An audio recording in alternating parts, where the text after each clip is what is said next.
Hello, everyone. It's Good Friday, isn't it? As we see in the scriptures, we know how last Sunday, the Palm Sunday, we look at the text. It shares how the people celebrated when Jesus came into Jerusalem.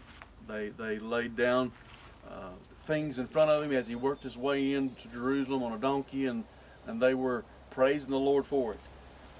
And as the week progressed, things started to look a little different. But along the way in the ministry of Jesus, we see how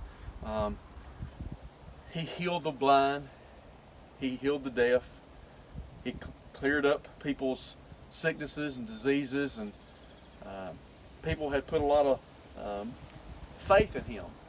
His disciples that he were alongside of, they were all looking forward to being relieved from their being under Roman rule. They were looking for a earthly king, if you will, and they were excited about all of that. But then Friday came. Things started to change. Jesus goes into the upper room in the Last Supper and shares with them once again what's about to happen, what's about to take place, but they had not yet fully understood it. Just imagine being in the feet of Peter and saying, "I'll never deny you." And Jesus looking at him and saying, "You'll deny me 3 times." And then along that night, as the night went along, not once, not twice, but 3 times. And the rooster crowed, and Peter realized he had denied Jesus 3 times when that rooster crowed. And their eyes met. Can you imagine what went through the mind of Peter?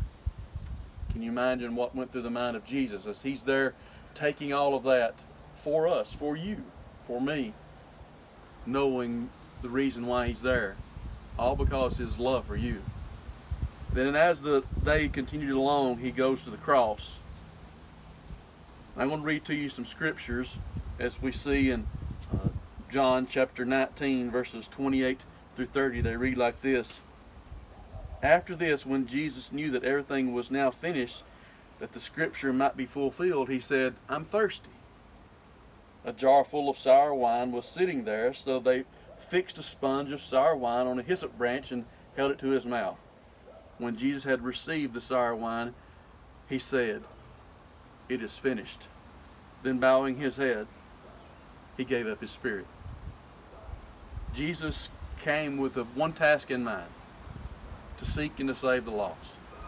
Jesus came with one task in mind, to take the punishment of my sin and yours upon himself. Jesus came with one task in mind, to take the wrath of God upon him so we wouldn't have to. And Jesus did that for us.